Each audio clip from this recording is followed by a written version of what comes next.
आज की कहानी यूट्यूब चैनल पर मैं धनंजय जैन आप सभी का हार्दिक अभिवादन करता हूं।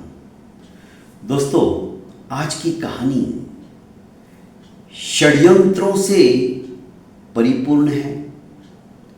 विश्वासघात वही व्यक्ति करता है जो व्यक्ति अपने बहुत ज़्यादा सन्निकट होता है, जिसके ऊपर हम हद से ज़्यादा विश्वास करते हैं।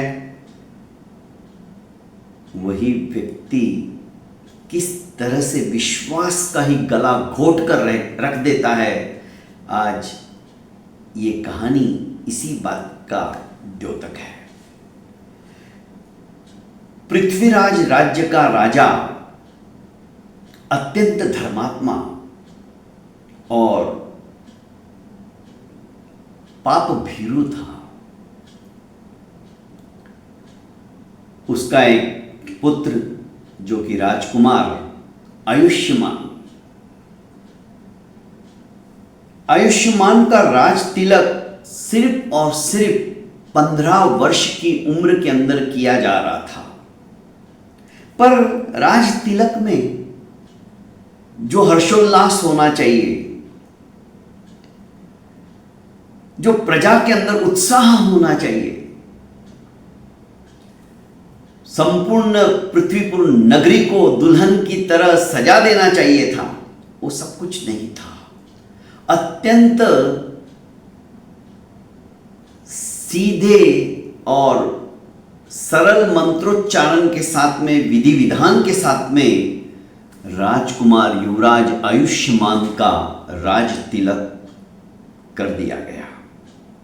कारण था पृथ्वीपुर राज्य के राजा की मृत्यु सभी को इस तरह से आघात पहुंचा चुकी थी जिसका कि किसी को भी विश्वास ही नहीं था।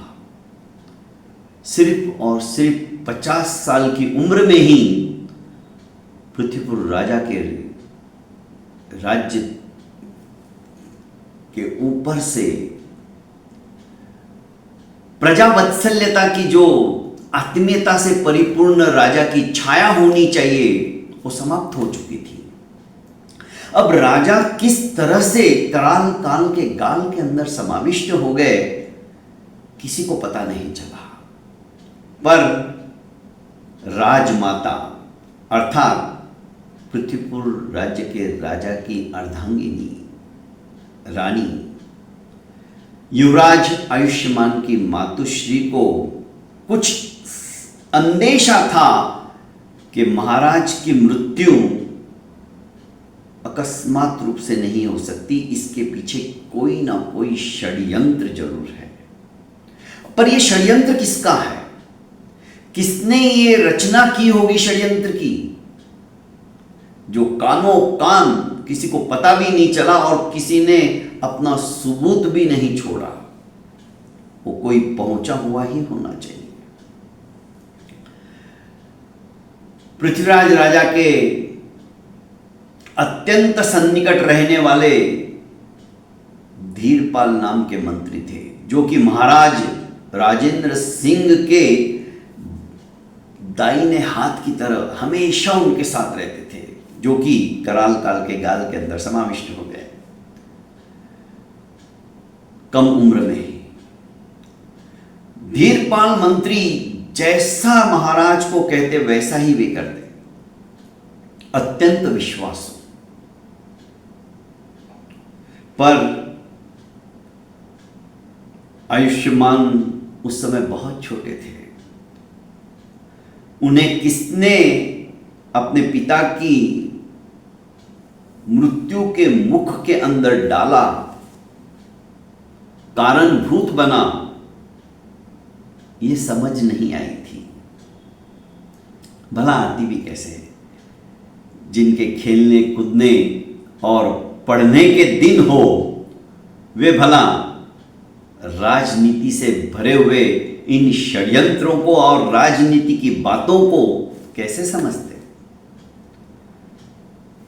पर राजेंद्र सिंह जी की पत्नी अर्थात महारानी ये सब कुछ आभास कर रही थी।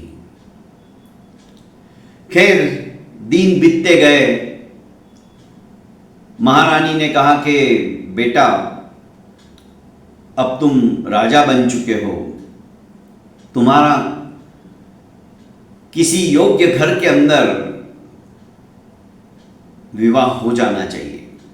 अड़ोसी पड़ोसी राजा की राजकन्याएं तुमसे विवाह करने के लिए आतुरित है, पर तुम्हारे पिताश्री ने हमारे पड़ोस के ही राजा की पुत्री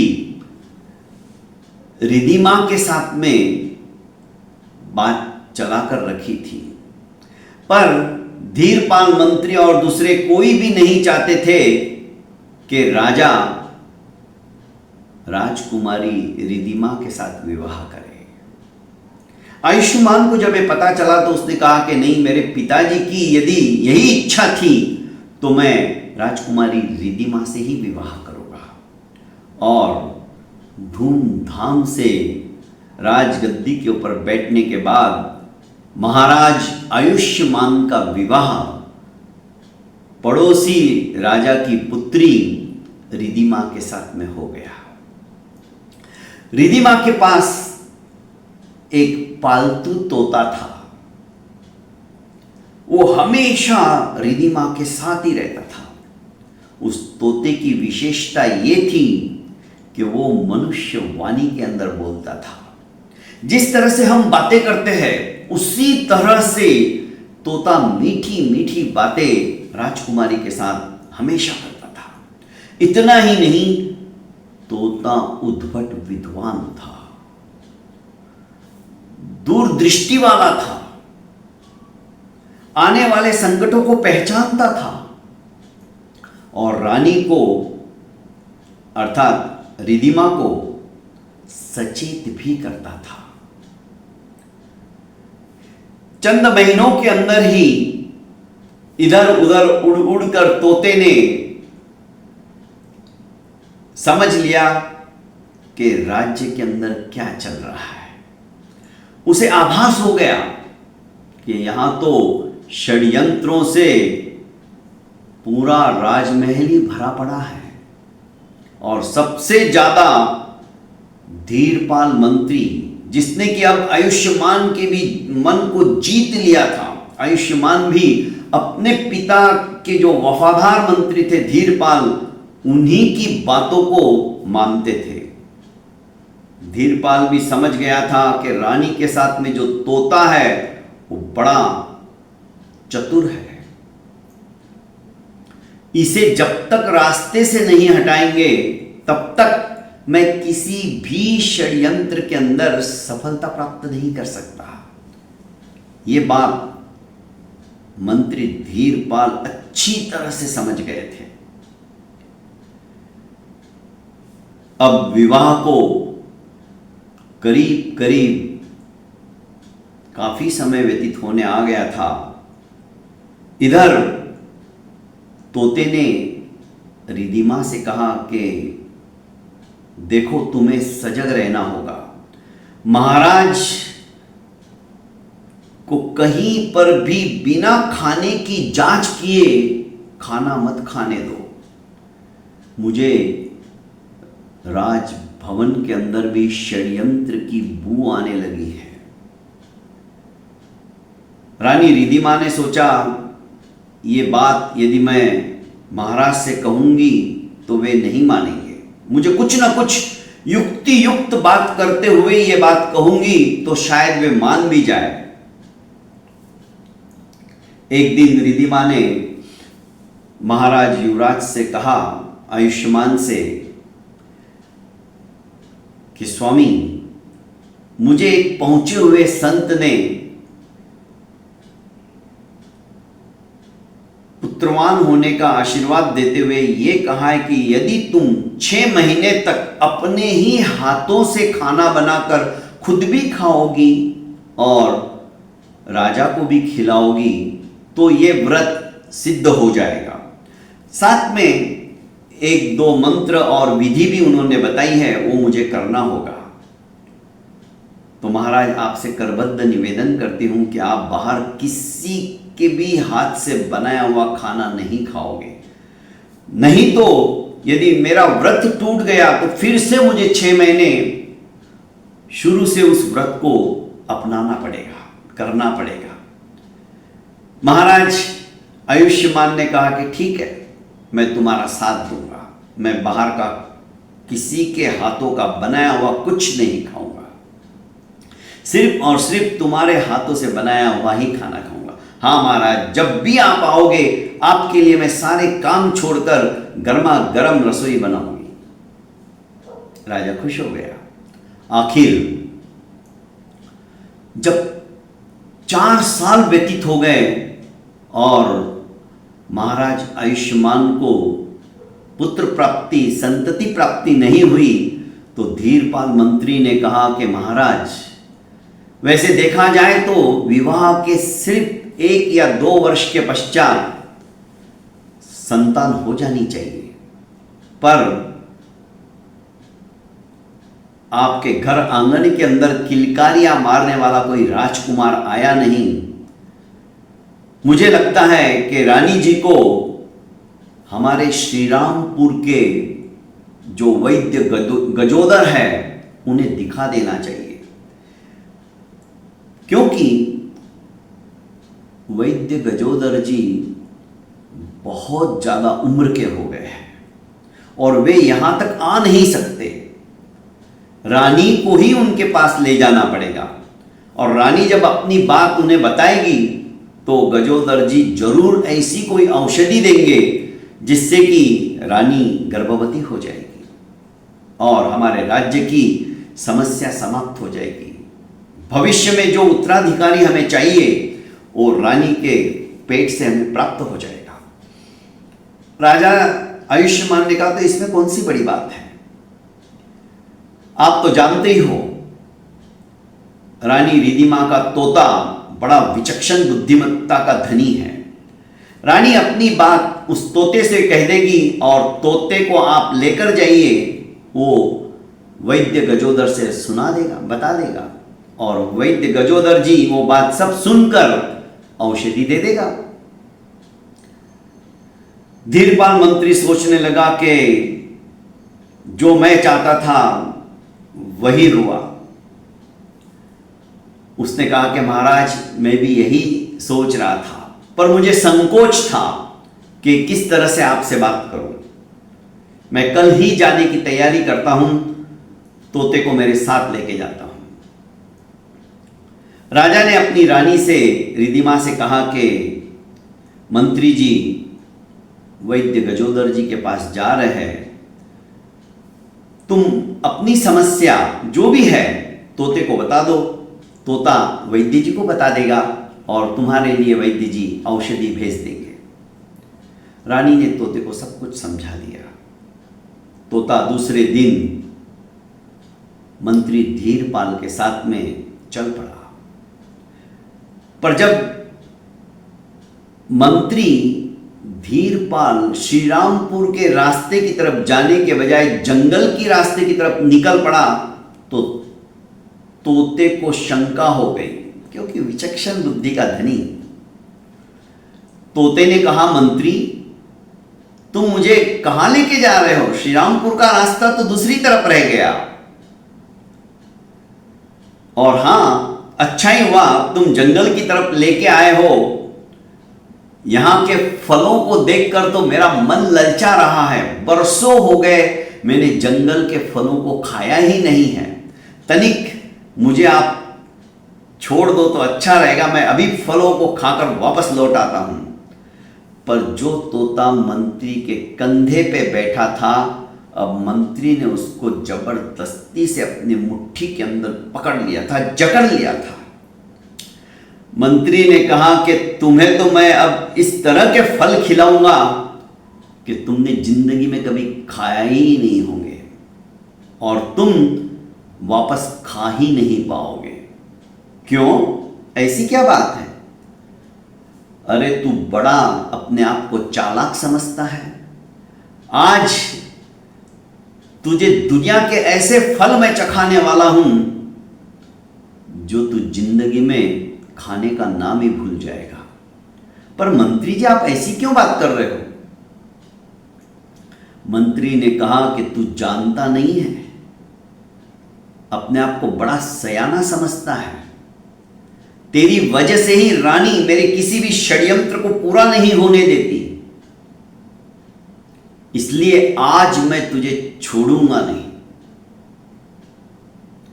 पेड़ के नीचे तोते को अपने मुट्ठी में पकड़कर मंत्री धीरपाल और तोते का वार्तालाप चालू था।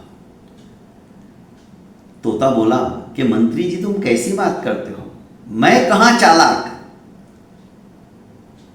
अरे चालाक और बुद्धिमान तो आप हो। भला मेरे कहने से रानी रिधिमा क्यों चलेगी? क्या वो अपनी बुद्धि नहीं रखती है? मैं तो सिर्फ खाने पीने का लालसी हूं, लालसा रखने वाला हूं। स्वादिष्ट और मनपसंद चीजें मुझे मिल जाती है तो मैं तो उसी के गुण गाऊंगा। आज से मैं आपके गुण गाऊंगा, आप मुझे खिलाओ पिलाओ। तोते को थोड़ा सा और जकड़ते हुए मुट्ठी में धीरपाल कहता है कि तोते, तू बड़ा शातिर है रे। तेरी जान मेरी मुट्ठी में फंसी हुई है, फिर भी तू चालाकी से सवाल जवाब किए जा रहा है। तुझे डर नहीं लग रहा है? तू झांसा देना बंद कर दे, आज तेरा अंतिम दिन है। मंत्री से तोते ने कहा, मंत्री जी, मैं तुम्हें सही कह रहा हूं। भला रानी से और राजा से मुझे क्या लेना देना? मुझे तो जो खिलाएगा पिलाएगा मैं तो उसी का हूं। मंत्री धीरपाल बोला कि तू सबसे बड़ा बाधक है। तू ही रानी के कान भरता है, पर तू जानता नहीं मैं कौन हूं। अरे मैंने दुश्मनों के कुत्ते बिल्ली को भी जिंदा नहीं छोड़ा, तो तुझे मैं क्या छोड़ूंगा? अरे मंत्री जी, उनकी बातें और है, मेरी बातें और है। यदि मैं आपके ही गुणानुवाद करता रहूं तो मुझे कोई परेशानी नहीं है। मुझे कौन सा मंत्री बनना है और राज्य के अधीनस्थ रहकर राजकाज संभालना है? तूने सही कहा, मैं मंत्री नहीं, अब मैं मंत्री से राजा बनना चाहता हूं, और उसमें सबसे बड़ी बाधा दिलाने वाला तू ही है। मैं तो अपनी आंखों से आपको राजा बनता हुआ देखूं, मुझे कुछ फर्क नहीं पड़ रहा है। राजा और रानी जिंदा रहे या मर जाए, मुझे तो जो खिलाएगा पिलाएगा मैं तो उसी के गुण गाऊंगा। तो ठीक है, यदि तू मुझे राजा बनता हुआ देखना चाहता है ना, तो मैं तुझे मारूंगा नहीं, पर तुझे उड़ने के लायक भी नहीं छोड़ूंगा। इतना कहते ही दोनों पंख जड़ से निर्दयतापूर्ण उस धीरपाल मंत्री ने उखाड़ के फेंक दिए। धड़ाम से तोता नीचे गिरा, तड़फड़ाने लगा। मंत्री कुटिल हंसी हंसते हुए कहने लगा कि देखा तोते, ज्यादा सयाना बन रहा था ना, यही हाल होते हैं। अब तू मर भी नहीं सकेगा और रगड़ते रगड़ते राजमहल तक पहुंच भी नहीं पाएगा। उड़ने का तो सवाल ही नहीं आता। तेरे दोनों पंख मैंने जड़ से उखाड़ के फेंक दिए हैं। पर जिस दिन मैं राजा बनूंगा, उसी दिन इसी जंगल में आऊंगा, तब तू मुझे देखना कि मैं अपनी बुद्धिमत्ता से किस तरह से राजा बन गया, और जो मेरे रास्ते में आया है उसे मैंने किस तरह से हटा दिया।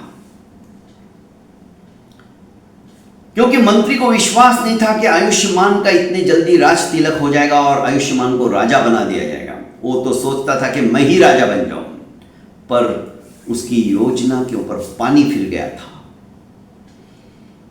अब वो महाराज आयुष्मान का जिस तरह से आयुष्मान के पिता श्री राजा राजेंद्र सिंह जी का बाया हाथ था, वैसा ही इनका हो चुका था।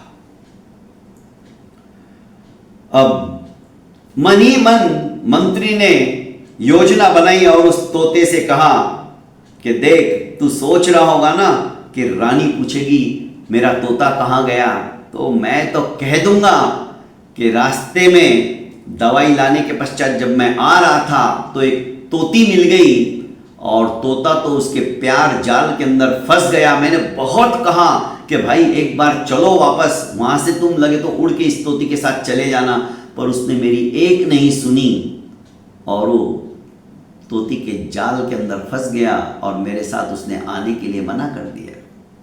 मेरा रास्ता साफ। तोता समझ गया था धीरपाल मंत्री बड़ा धूर्त है। खैर, मंत्री उसे यूं ही छोड़कर जंगल की दिशा में आगे की ओर बढ़ गया। अब उसी पेड़ के ऊपर एक ग्वाला बैठा हुआ था और वो ये सब कुछ बातें अच्छी तरह से सुन रहा था। मंत्री के जाते ही ग्वाला नीचे उतरा। ग्वाले को जैसे ही तोते ने कहा, देखा और कहने लगा कि हे भले मानस, तुम मेरे ऊपर दया कर सकते हो, मुझे तुम दयालु लग रहे हो, इसीलिए मैं तुमसे बात कर रहा हूं। ग्वाले ने पहली बार जिंदगी में बोलते हुए तोते को देखा था। उसे आश्चर्य हो रहा था, इसलिए चुपचाप वो सब कुछ सुन रहा था। ग्वाले ने कहा, मैंने तुम्हारी बातें काफी सुनी हैं, तो हे दयालु पुरुष, तुम मेरा एक काम करो, तुम्हारा उपकार मैं जिंदगी भर तक नहीं भूलूंगा। क्या करूं? देखो सामने जो पत्ते हैं पेड़ के, उन पत्तों को तोड़ के लाओ, उसका रस निकालो और मेरे दोनों पंखों को लगाकर उस रस का लेप करो। सिर्फ 5 मिनट तक तुम्हें यह करना है, मैं ठीक हो जाऊंगा, मैं उड़ने लगूंगा।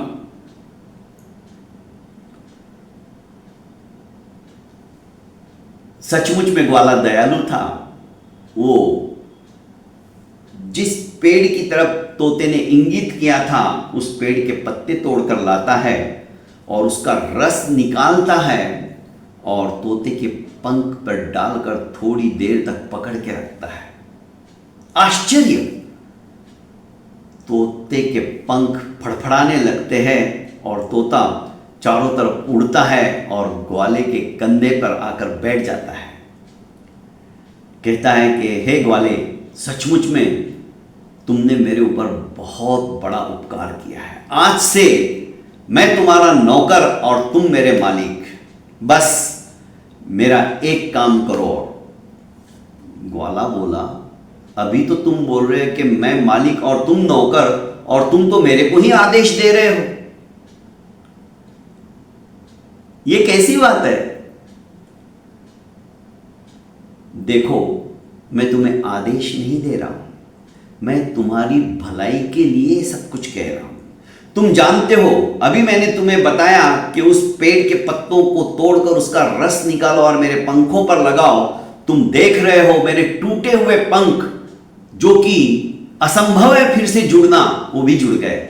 मैं ऐसी कई औषधियों को जानता हूं, मैं कई ऐसी बातें जानता हूं, जो भी मैं कहूं तुमने तो बोलते हुए तोते भी नहीं देखे ना, इसलिए मैं तुम्हारे अच्छे के लिए ही कह रहा हूं। ग्वाला बोला, देखो तुम मेरा अच्छा या भला जो भी करना चाहते हो, पर मैं तुम्हारा मालिक नहीं, खुद तुम्हारा नौकर बनना चाहता हूं। तुम मेरे मालिक बनो और मेरा भला करते चले जाओ। मैं जानता हूं तुम विचक्षण बुद्धि के धनी हो, तो सुनो, मैं तुम्हारा हमेशा ही भला करूंगा, क्योंकि तुमने मेरी जान बचाई है। और एक दिन मैं तुम्हें मंत्री तक बना दूंगा। ये ताकत भी मैं रखता हूं। मुझे तो लगता है तुम्हारी अभी तक शादी भी नहीं हुई है। तुम्हारी शादी भी मैं जल्दी से जल्दी करवा दूंगा। ग्वाला बेचारा अत्यंत भोला था। उसने कहा, कहो क्या काम है? बस अभी ज्यादा दूरी तक नहीं पहुंचाऊंगा, ये मंत्री, उस दुष्ट मंत्री का पीछा करो, वो कहां जा रहा है, क्योंकि मुझे भी मालूम नहीं है कि वो इस किस मकसद से इस जंगल में मेरे को लेके आया और आगे किस तरफ जा रहा है। पर मैं ये जानता हूं वो रानी के लिए दवाई लेने को जा रहा है, कहीं ना कहीं किसी वैद्य के पास। ग्वाला ने कहा, वैद्य के पास? तो थोड़ी सी दूरी पर वैद्य बाघ भट्ट रहते हैं। वो बहुत ही विचक्षण बुद्धि के धनी हैं और आज तक उन्होंने जिसको भी जो दवाई दी है उससे उसका बीमारी, उसका इलाज फर्स्ट क्लास हुआ है। उसको दोबारा वो बीमारी नहीं हुई है। मैं भी एक दो बार उनसे दवाई लेके आया हूं और वो नाम मात्र का पैसा लेते। अपनी बिटिया रत्ना के साथ में उस झोपड़ी में रहते हैं। तो बस मुझे डाउट है वो वहीं पे गए होंगे। तुम पीछा करो। और ऊपर उड़ते हुए तोता और नीचे एक ग्वाला फटाफट उसी दिशा में जा रहे थे जिस दिशा में बाघ भट्ट नाम के वैद्य रहते थे, अपनी कुटिया के अंदर। बाघ भट्ट के कुटिया में जैसे ही धीरपाल मंत्री पहुंचे तो धीरपाल मंत्री ने बाघ भट्ट से कहा कि रानी के लिए ऐसी औषधि बनाओ जो रानी हमेशा बांझ बनी रहे, उसे संतान ही ना हो। वैद्य जी बोले कि पर मैं ऐसा क्यों करूं? आज तक मैंने किसी को गलत दवाई नहीं दी है। वैद्य को डराते हुए मंत्री ने कहा कि तुम जानते नहीं हो, एक दिन मैं ही राजा बनने वाला हूं और यदि तुमने मेरा कहा माना नहीं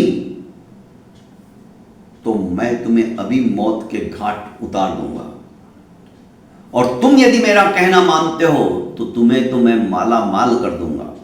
और ये जो तुम्हारी लड़की जो कि अत्यंत सुंदर थी, इसके विवाह की भी तुम्हें चिंता होगी। अभी तो विवाह योग्य हुई नहीं है, पर इसके साथ राजा बनने के बाद विवाह भी मैं करूंगा। सोचो तुम कहां से कहां पहुंच जाओगे। वरना आगे धीरपाल मंत्री कुछ बोला ही नहीं, उसने वरना करके छोड़ दिया, मानो संकेत दे रहा है कि अभी इसी वक्त तुम्हें मौत के घाट उतार दूंगा। बेचारा वैद्य घबरा गया। उसने कहा ठीक है मैं दवाई बना देता हूं। और वैद्यराज ने एक कांच की बोतल के अंदर बाज होने की दवा, जो कि रानी कभी भी संतति पैदा नहीं कर सकती, वो दवा बनाकर उसने दे दी। जैसे ही दवाई हाथ में आई, धीरपाल मंत्री ने 500 स्वर्ण मुद्राएं वैद्य के हाथों में रख दी। 500 स्वर्ण मुद्राएं वैद्य जी ने कभी देखी नहीं थी। अपने हाथों में देखकर बड़ा खुश हुआ। इधर ये सारी बातें बाहर ग्वाला और तोता सुन रहा था। जैसे ही वैद्यराज की कुटिया से धीरपाल मंत्री बाहर आने को हुए, ये दोनों छुप गए पीछे की तरफ जाकर। मंत्री तो अत्यंत खुश था, वापस पृथ्वीपुर राज्य की तरफ निकल पड़ा था। इधर वैद्यराज अपनी बेटी रत्ना से कहने लगे कि देखा बेटा, मैं तो सोच रहा था ये बड़ा धूर्त व्यक्ति है, आज मेरे से कितना बड़ा पाप करवाने की कोशिश कर रहा है, पर ये तो खुद राजा बनेगा, हमें क्या लेना देना, और तुम इसकी रानी बनोगी। पर पिताजी, किसी का अहित करना कितना बड़ा पाप है। और ये तो धूर्त है, आप इसे पहचान गए हो। आप सिर्फ स्वर्ण मुद्राओं की तरफ मत देखिए, इसकी धूर्तता को देखिए। ये जब राजा को भी मौत के घाट उतारने की बात सोच सकता है, ये तुम्हारी हत्या करने की बात करता है, ये रानी को संतान नहीं होना चाहिए इसके लिए इस तरह की दवाई बना सकता है, भविष्य में मेरे साथ भी कुछ भी कर सकता है। इतने में उन दोनों पिता पुत्री का वार्तालाप चल ही रहा था। तोता और ग्वाला अंदर आ गए। अचानक ग्वाला और तोते को देखकर ये स्तब्ध हो गए। तोते ने कहा कि हे वैद्यराज, हमने तुम्हारी सारी बातें सुन ली है। उस धूर्त पाखंडी मंत्री ने ही ये कबूल किया है कि पृथ्वीपुर राजा के पिता आयुष्मान जी के पिताश्री राजेंद्र सिंह जी को उसी ने मारा था, और अब रानी को पुत्र नहीं होना चाहिए, संतान नहीं होनी चाहिए। इसके लिए आपसे वो दवाई लेके गया और आपने वो बाज होने की दवाई भी बना के दे दी। आपको तो मृत्युदंड मिलने का फार्मूला तैयार हो गया है। मैं अभी जाके राजा आयुष्मान से कहूंगा और तुम्हें फांसी के फंदे पर लटकाने की बात दोहराऊंगा, क्योंकि तुमने एक गलत आदमी का प्रस्ताव मानकर उससे 500 स्वर्ण मुद्राएं के लालच में दवाई बनाकर दी है। और जब आयुष्मान राजा ये सुनेंगे तो तुम्हें मौत के घाट उतार देंगे और उस मंत्री को भी फांसी की सजा दे देंगे। रत्ना कहने लगी कि पिताजी, देखा, झूठ ज्यादा समय तक नहीं चलता है, नहीं टिकता है।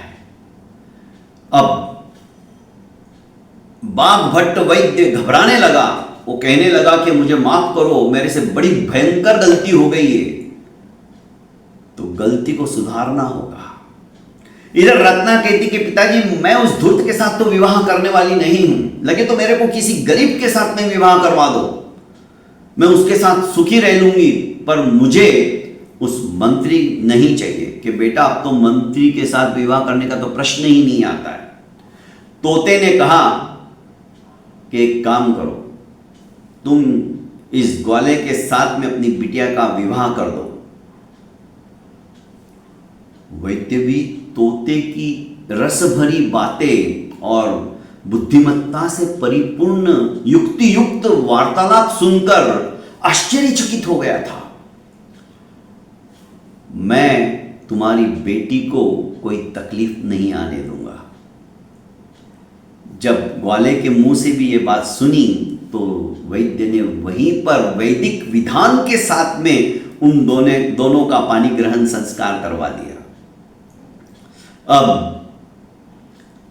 ग्वाला बड़ा खुश हुआ कि तोता तो मेरी जिंदगी में आकर इसने तो मेरा तो कायाकल्प ही कर डाला।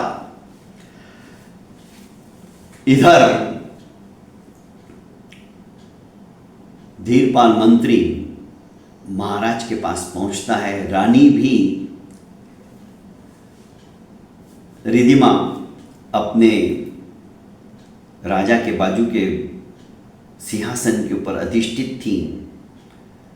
मंत्री को आते हुए देख साथ में तोता नहीं देखकर रानी सिंहासन से उठ खड़ी हुई और कहने लगी कि मंत्री जी, तोता कहां है?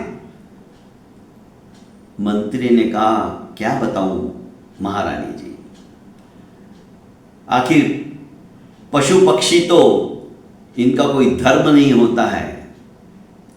जैसे ही दवाई लेकर मैं वापस आ रहा था तो एक तोती उड़ती हुई कहां से आ गई और वो तोते के साथ बातें करने लगी। मैं भी स्तब्ध होकर सुनते रहा, पर वो इतनी चालाक निकली अपने तोते से भी कि उसने कहा कि नहीं, अब तुम मुझे छोड़कर नहीं जाओगे, और तोता भी उसके साथ हो लिया।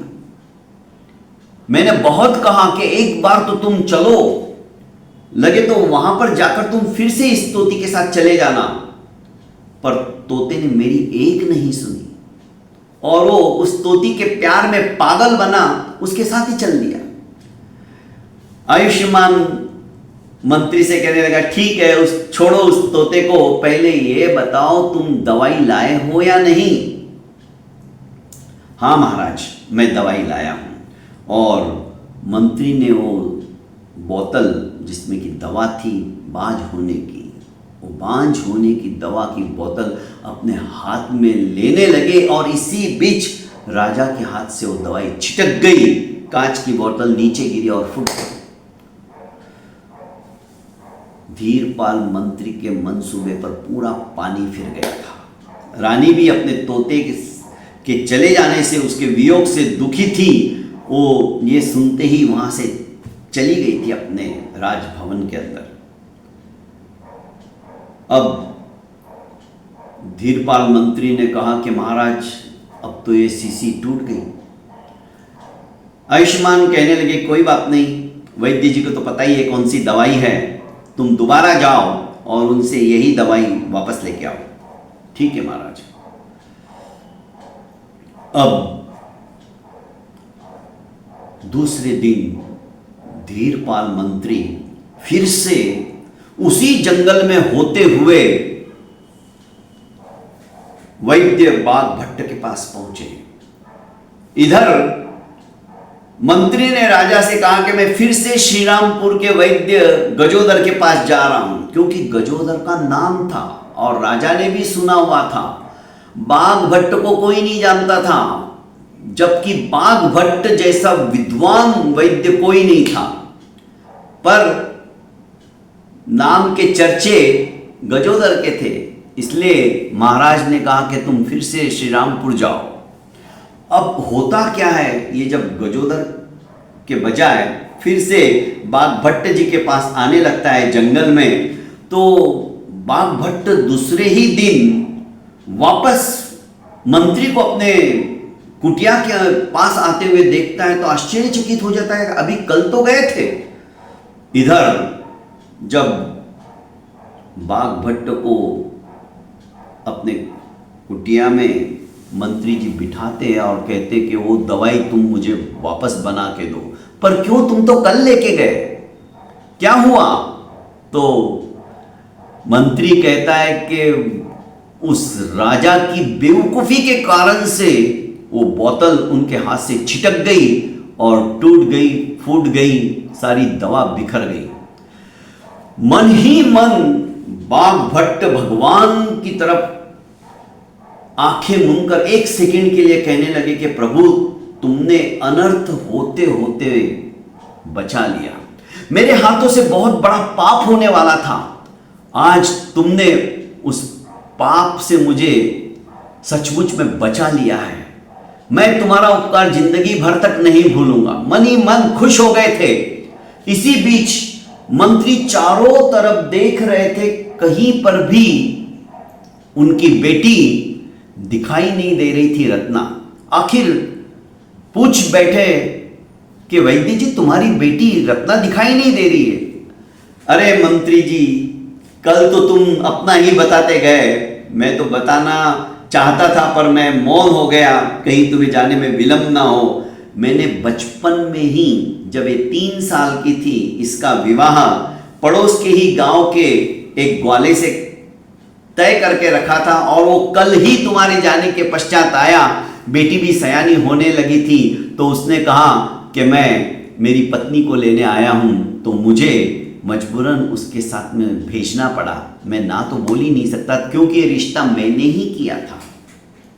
मन महसूस कर रह गया मंत्री। खैर, इधर धीरपाल मंत्री ने कहा, अब तुम विलंब ना करो, वो दवाई मुझे फिर से बना के दो।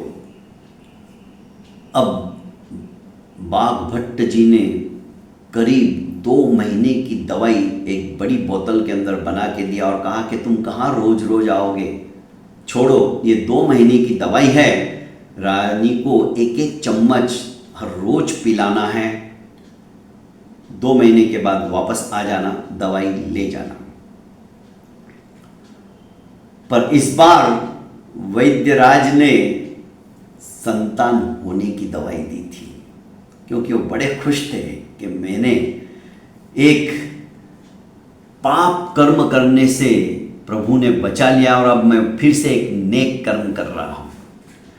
इस बार भी 500 स्वर्ण मुद्राएं वैद्य जी के हाथ में थमाकर मंत्री धीरपाल पृथ्वीपुर नगरी की तरफ निकल पड़ते हैं। इधर दोस्तों,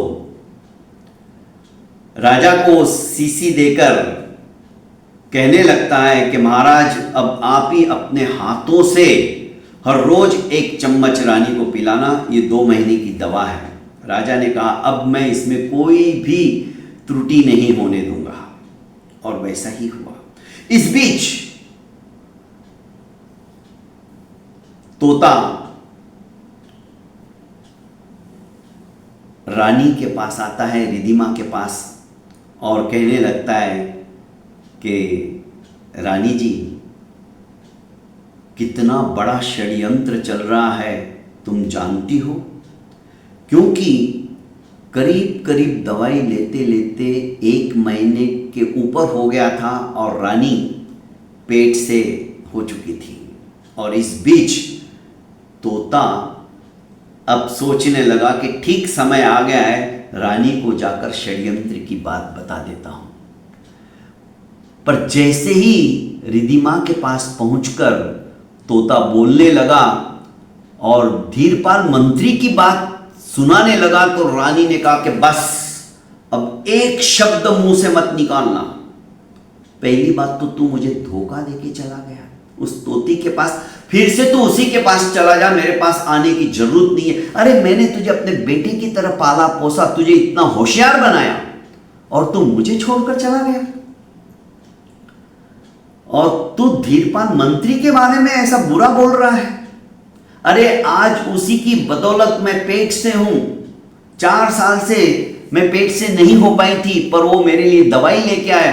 तू चला जा यहां से, वरना मैं ही तुझे मार दूंगी।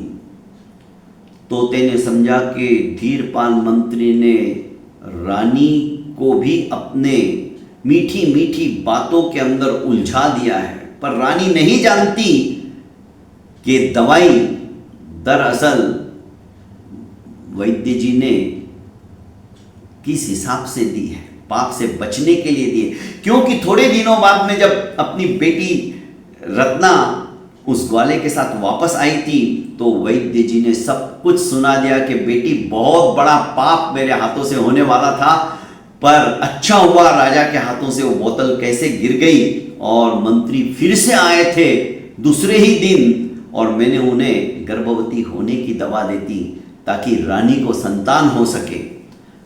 ये बात तोता जानता था, ये बताने वाला था, पर रानी तो सुनने को तैयार नहीं। अब जैसे ही 2 महीने हो गए और रानी सोचने लगी कि अब मैं मां बनने वाली हूं, तो उन्होंने सबसे पहले महाराज आयुष्मान को बुलाकर कहा कि स्वामी, आप पिता बनने वाले हो। इतना सुनना ही था, राजा को बड़ा हर्ष हुआ। खुशी के मारे राजा तो नाचने लगे, नृत्य करने लगे, और कहने लगे कि सबसे पहले मैं ये धीरपाल मंत्री को सूचित करता हूं, क्योंकि उन्हीं की वजह से वैद्यराज जी ने हमें दवाई दी है, और उनकी बदौलत मैं पिता और तुम मां बनने वाली हो। हाँ, आप जरूर उनको बधाई दीजिए। जैसे ही महाराज आयुष्मान ने धीरपाल मंत्री को बुलावा भेजा और कहा कि मंत्री जी, आज मैं बहुत खुश हूं, वो काम तुमने किया है जो काम शायद कोई नहीं कर पाया आज तक। तुम सचमुच में महान मंत्री हो, और इसी खुशी में मैं तुमको ये लीजिए, और एक थैली निकालकर मंत्री के हाथों में थमा दी। उसमें 5000 स्वर्ण मुद्राएं थी। मंत्री ने कहा, क्या बात है? अरे मैं पिता बनने वाला हूं, तुम्हारी दवाई की बदौलत ही रानी मां बनने वाली है। मन ही मन तो मंत्री को बहुत गुस्सा आया, पर अपने उस गुस्से के ऊपर कंट्रोल करते हुए हंसी मुंह पे जबरदस्ती की रखते हुए कहा कि महाराज, ये खुशी तो वैद्य जी को भी देनी चाहिए, खबर देनी चाहिए। इस खुशी की खबर सुनते ही वे और ज्यादा प्रभावित होंगे और जन कल्याण स्वरूप लोगों का भला करते चले जाएंगे। बिल्कुल ठीक है, उनके लिए भी ये 5,000 स्वर्ण मुद्राएं मैंने निकाल के रखी है, उन्हें दे के आइए। महाराज विलंब किस बात का, मैं आज ही रवाना हो जाता हूं। और 5 और 5 ऐसी 10,000 स्वर्ण मुद्राएं लेकर मंत्री अपने घर गए, स्वर्ण मुद्राएं घर में रखी और वैद्य बाघ भट्ट वाघ को मारने के लिए निकल पड़े, हाथ में तलवार लेकर। तलवार खड्ग में डाली और घोड़े पर बैठकर जंगल की ओर चल पड़े। इधर तोता गुप्त रूप से जहां जहां पर यह मंत्री जाता था, पहले से ही उड़कर उस हरे भरे वृक्ष के ऊपर बैठ जाता था ताकि मंत्री की नजर ना पड़े, क्योंकि हरा भरा ही तोता, हरे कलर का, हरे पत्तों में वो बिल्कुल मिक्स हो जाता था। और एक एक षड्यंत्र, एक एक प्लानिंग मंत्री क्या करता है इसके ऊपर तोते की नजर थी। जैसे ही उसे पता चलता है कि ये अब वैद्य जी के वहां जा रहा है, गुस्से में तमतमा रहा था। मंत्री ने अपनी पत्नी से कहा कि आज मैं उस बाघ भट्ट को छोड़ूंगा नहीं। अब तोता उड़कर आया और ग्वाले से कहने लगा कि चलो उठो, समय आ गया है, तुम्हारे ससुर जी की हत्या करने के लिए वो मंत्री जा रहा है, उसका सामना करो, रोको उसे। ग्वाला कहने लगा कि मैं कैसे रोकूंगा, उसके पास तलवार है। तो क्या हुआ, तुम्हारे पास भी लाठी है, ठीक उचित समय के ऊपर तुम उसके ऊपर प्रहार करना, नहीं तो आज वो तुम्हारे ससुर जी को मार देगा। उसके पहले ही तुम अपने ससुर जी की कुटिया में पहुंच जाओ और छुपकर रहो। वही होता है तोते के साथ। यह ग्वाला पहले से ही जाकर कुटिया के दरवाजे के पीछे छुप जाता है, सजग रहता है, सावधान रहता है, सब कुछ वैद्य जी को बता देता है। वैद्य जी घबराए हुए थे, पर अपने आप को संयमित रखते हुए अपनी उस गद्दी के ऊपर बैठे हुए थे।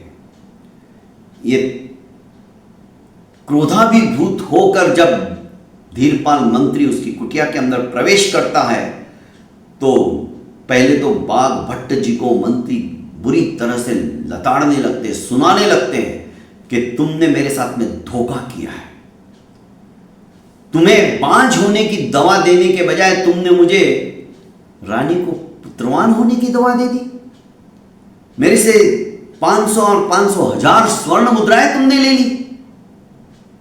अब मैं तुम्हें कहीं का नहीं रखूंगा, आज ही तुम्हारा सर कलम कर दूंगा। और क्रोधाभिभूत होकर तलवार जैसे ही उन्होंने मारने के लिए ऊपर की तरफ उठाई, तोते ने इशारा किया, ग्वाले ने मंत्री धीरपाल की टांगों के ऊपर पीछे से इतनी तेजी से वार किया कि लड़खड़ाकर मंत्री नीचे गिर पड़ा, तलवार छिटक गई हाथों से। अब ग्वाले ने आओ देखा ना ताओ, जवान था, इतनी बेरहमी से मारने लगा उसे लकड़ी से। लकड़ी भी बड़ी मजबूत थी, सागवान की। रहम की भीख मांगने लगा मंत्री, मुझे बख्श दो, मुझे छोड़ दो। पर मंत्री को अधमरा करके ग्वाले ने कहा कि आज के बाद इस जंगल में तुम दिखना मत, वरना इस बार तो मैं तुम्हें छोड़ रहा हूं, अगली बार तुम जिंदा नहीं जाओगे। तोता चुपचाप छुपा हुआ देख रहा था। तोता धीरपाल मंत्री के नजरों में आया ही नहीं था। ये मेरे ससुर जी, ये तुम्हारी हिम्मत कैसी हुई इनके ऊपर तलवार उठाने की। मंत्री ने भीख मांगी और अपनी जान बख्शने के लिए उसके चरणों में गिर गया ग्वाले के, और वहां से जैसे तैसे अधमरा घोड़े के ऊपर ही बैठकर पृथ्वीपुर नगरी की तरफ चल पड़ा। राजा आयुष्मान ने जब अपने मंत्री को इस तरह से देखा तो क्या हुआ? तुम तो 5,000 स्वर्ण मुद्राएं लेकर बाघ भट्ट के पास जाने वाले थे, गए थे, ये हालत तुम्हारी किसने की? कि महाराज मैं गया था, पर जंगल में एक ग्वाला, अमुक अमुक गांव का, वो ग्वाला दरअसल लुटेरा है, उसने मुझे लूट लिया और मुझे बुरी तरह से मारा। 5,000 स्वर्ण मुद्राएं तो ली और कहा कि और मुझे 5,000 स्वर्ण मुद्राएं तुमने कल तक लाकर नहीं दी तो तुम्हें मार दूंगा, मुझे धमकी दी। अरे पर तुम एकाकी क्यों गए हो? श्रीरामपुर जाने के लिए तो तुम्हें अपने सैनिकों के साथ में, अपने अंगरक्षकों के साथ में जाना चाहिए। 2 अंगरक्षक तो तुम्हारे पास हमेशा रहते, वो अंगरक्षक कहां थे? महाराज अंगरक्षकों की क्या जरूरत थी वैद्य के पास जाने के लिए, इसलिए मैं पहले भी अंगरक्षकों को लेकर नहीं गया और इस बार भी नहीं लेके गया। पर आप उस ग्वाले को गिरफ्तार कीजिए और उसे फांसी के फंदे पर लटका दीजिए। बिल्कुल ऐसा ही होगा, आखिर तुम हमारे मंत्री हो और ये अराजकता मेरे राज्य में बिल्कुल नहीं चलेगी। सिपाहियों को भेजकर उस ग्वाले को पकड़वा लिया। ग्वाले ने आकर सफाई देने की बहुत कोशिश की, बोलना चाहा, पर राजा ने उसे बोलने तक नहीं दिया और फैसला सुना दिया कि इस ग्वाले को फांसी के फंदे के ऊपर लटका दिया जाए। रानी रिधिमा बाजू में ही बैठी थी। उसने कहा कि महाराज, जब तक हमारा संतान, हमारा पुत्र पैदा नहीं हो जाता है, तब तक आप कोई भी अशुभ काम मत कीजिए। फांसी देना किसी को अशुभ ही होगा। इसे कारावास में डाल दीजिए, पर फांसी मत दीजिए। इसे ही नहीं, जिसने भी कोई गुनाह किया है उसे कारावास में डाल दो। वो फैसला हमारे पुत्र होने के बाद ही कीजिएगा, तब तक कोई भी ऐसा काम मत कीजिए, सिर्फ पुण्य के काम करते रहिए। राजा आयुष्मान को अपनी पत्नी रिधिमा की बात बहुत अच्छी लगी। उसने कहा ठीक है। अब ग्वाले को कारावास में डाल दिया गया तो धीरपाल मंत्री सोचने लगा और ये कम से कम 7 महीने तक जिंदा रहेगा, पर कोई बात नहीं, इसे तो मैं फांसी के फंदे पर लटका के ही छोड़ूंगा। धीरपाल मंत्री चला जाता है। इधर जब अपना ग्वाला, जिसने तोते की जान बचाई थी, जब कारावास में चला गया तो उड़ते हुए उसके पास गया कि बोलने लगा, तुम चिंता मत करो, अभी हमारा समय बुरा चल रहा है, पर बहुत जल्द ये समय समाप्त हो जाएगा, ये हामी मैं देता हूं। अब सोचने लगा, एक बार और मैं जाकर महारानी रिधिमा को बचाता हूं।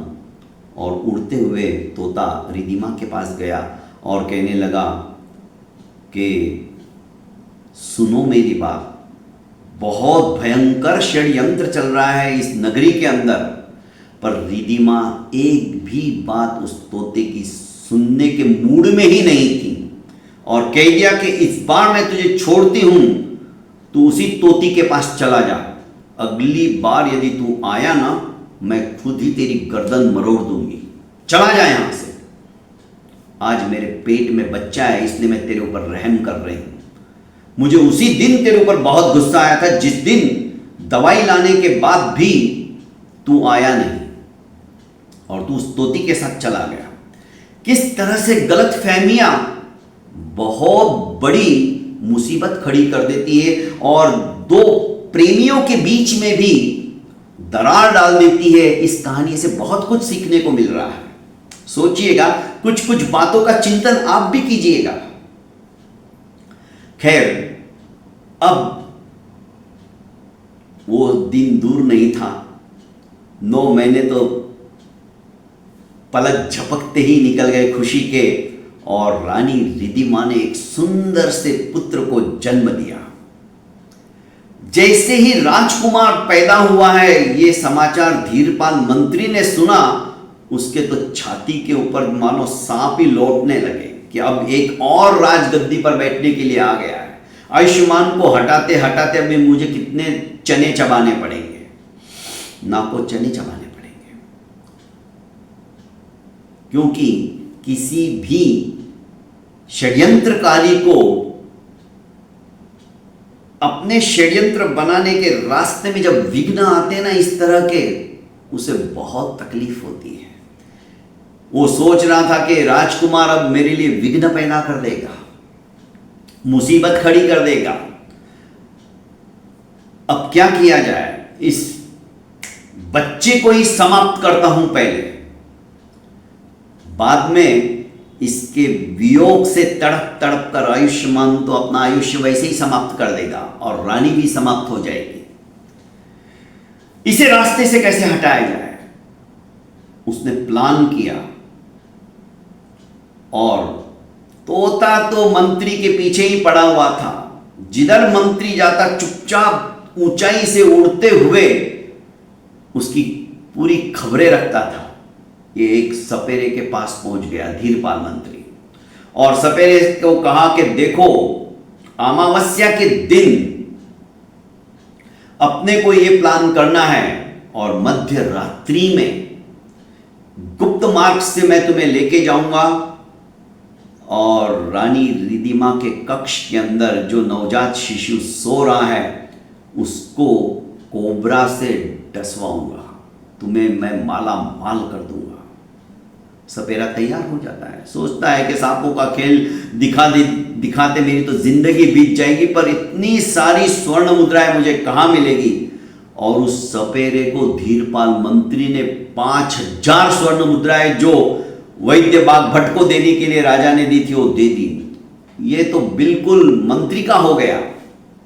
ये जब बात तोते को मालूम हो गई, उसने सब कुछ सुन ली सपेरे के घर में, तो रानी के पास तीसरी बार आता है और कहने लगता है, पर रानी बिल्कुल भी नहीं सुनती। कह देती कि धीरपाल मंत्री के बारे में एक शब्द भी मुंह से गलत मत निकालना, चला जाए यहां से। तू मुझे भड़काना चाहता है उनके खिलाफ, अरे वो तो हमारे कितने बड़े हितैषी हैं। ये बात रानी के दिमाग में घुस चुकी थी। अब तोता सोचने लगा कि रानी किसी भी तरह से मेरी बात सुनने के लिए तैयार नहीं है, और जब तक रानी नहीं सुनेगी राजा मानने को तैयार नहीं होंगे। अब क्या करूं? अचानक तोते को याद आया, राजेंद्र सिंह जी की पत्नी अर्थात राजमाता, आयुष्मान की माता, वो एक ऐसी है जिसकी बात आयुष्मान भी टाल नहीं सकता है। तोता उड़कर सीधा राजमाता के महल में जाता है और राजमाता को सारी कथा आज तक की सुना देता है।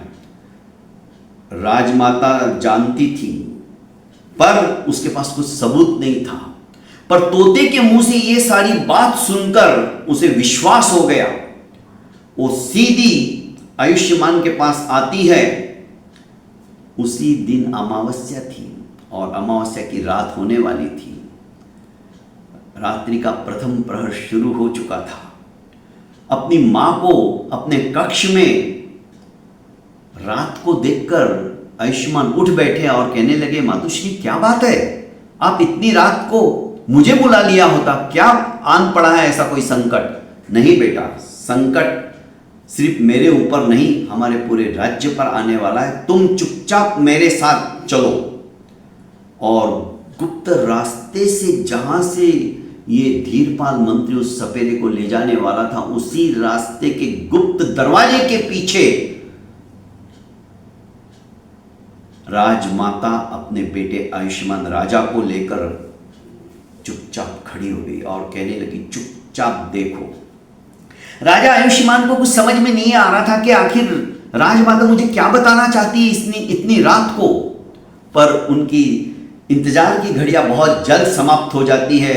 सपेरे को लेकर धीरपाल मंत्री, क्योंकि इसको कहीं रोक टोक नहीं थी, चुपचाप उस गुप्त रास्ते से जो सीधा रानी के कक्ष तक जाता था, जहां पल्ले में नन्हा सा राजकुमार सो रहा था, उस तरफ बढ़ने लगा। सपेरे के हाथ में सांप देखकर राजा आयुष्मान को समझा नहीं, पर इसी बीच ये पहुंच चुके थे और सांप को दरवाजे के नीचे से इस सपेरे ने डाल दिया। और जैसे ही मंत्री के साथ वो गुप्त रूप से वापस गुप्त मार्ग से भागने लगे, राजा ने मंत्री को धर दबोचा।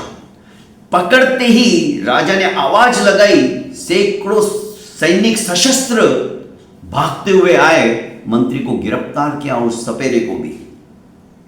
इधर जैसे ही सांप ने उस नवजात शिशु को डसा और उसकी चित्कार निकली, रोने लग गया बच्चा, तो रानी रिधिमा की आंख खुल गई। वो चिल्लाई कि कोई आओ, कोई आओ, अभी अभी मैंने इधर से सांप को जाते हुए देखा, मेरे बेटे को सांप ने डस लिया है। तोता उड़ता हुआ आया और कहने लगा कि रानी जी आप घबराओ मत, वैद्य बाघ भट्ट अपने उद्यान में ही मैंने उनको बैठा के रखा है। इस षड्यंत्र को मैं जानता था पर आप सुनना नहीं चाहती थी। आप बिल्कुल चिंता मत करो, मैं अभी गया और वैद्य जी को लेकर आता हूं पहले और उनको आपके बेटे को दवाई पिलवाने की कहता हूं ताकि उसका वो जहर समाप्त हो जाए, जहर असर ना करे। रानी रोए जा रही थी। इधर आयुष्मान भी आ गया तो देखा तो बेटा नीला पड़ने लगा था। फटाफट तोता गया और बाघ भट्ट को तेजी से बुला के लाया। तैयारी था क्योंकि बाघ भट्ट को पहले ही तोते ने बता दिया था कि आपको रेडी रहना है, इस तरह का षड्यंत्र हो रहा है, और विष प्रतिरोधक दवा उसने तैयार करके रखी थी। जैसे ही उस बच्चे के मुंह में 2 बूंद रस की डाली गई, बच्चा एकदम स्वस्थ हो गया। नीला नीला जो जहर फैलने लगा था समाप्त हो गया। जड़ी बूटियों के अंदर वो ताकत होती है, बस सही समय पर उसका इस्तेमाल होना चाहिए। आखिर अब तोते ने सारी बात अथ से इति तक राजा आयुष्मान को, रानी रिधिमा को और राजमाता को कह सुनाई। किस तरह से ग्वाले ने मेरे को पंख दिए, पूरी घटना सुनकर आयुष्मान राजा ने कहा कि हे तोते, सचमुच में तुमने आज मेरा वंश बचा लिया। मैं तुम्हारा उपकार जिंदगी भर तक नहीं भूल सकता हूं। बोलो तुम्हें क्या चाहिए? तोते ने कहा मुझे कुछ नहीं चाहिए, पहले तो इस धीरपाल मंत्री को फांसी की सजा सुनाइए, क्योंकि इसी ने आपके पिताश्री को भी मारा है और इसने मेरे सामने कबूल किया है। आप भी थोड़े डंडे मारो, आपके सामने कबल जाएगा। और वही हुआ। जब षड्यंत्र का भांडा फोड़ हुआ, आयुष्मान के क्रोध का पारावार नहीं रहा। धीरपाल मंत्री को मौत की सजा सुना दी गई। अब बोलो तोते, तुम क्या चाहते हो? मैं ये चाहता हूं कि ये जो ग्वाला है ना, इसे आपका मंत्री बनाओ, उस मंत्री की जगह रखो, एकदम वफादार है। और वाघ बाघ भट्ट जो वैद्य है, उन्हें राज वैद्य के पद के ऊपर अधिष्ठित कर दीजिए। मुझे मेरे लिए कुछ नहीं चाहिए, मैं तो रानी रिधिमा की सेवा में ही ऐसे ही बना रहूंगा। इतनी उदात्ततापूर्ण बातें सुनकर तोते की आयुष्मान गदगद हो गए कि मनुष्य एक बार अपने विचारों को बदल देता है किसी की बातें सुनकर, पर पशु और पक्षी कितने वफादार होते हैं, ये इस तोते से सीखने जैसी बात है। बहुत बहुत धन्यवाद दोस्तों। ऐसी ही प्रतिदिन नई नई कहानियों के बारे में सोचता हूं और गुरुवार तक एक ऐसी कहानी आपके सामने पिरो के रखता हूं जो कि अद्भुत हो, प्रेरणादायक हो, हमारे विचारों को बदलने वाली हो, सूझबूझ और युक्ति युक्त बातों से परिपूर्ण हो। हर गुरुवार को आपके सामने ठीक 9 बजे रखने का प्रयास करता हूं। आप नए हो और आज आप पहली बार मेरी कहानी सुन रहे हो तो करबद्ध निवेदन है कि सब्सक्राइब कर लीजिए और लाइक का बटन भी आप दबा दीजिए। और आप मेरे पुराने सदस्य हो तो आपका बहुत बहुत आभार। और कम से कम आपसे निवेदन करूंगा कि 5 लोगों को सब्सक्राइब करने के लिए ज़रूर कहिएगा। बहुत बहुत धन्यवाद। मिलते हैं अगले गुरुवार को ठीक 9 बजे।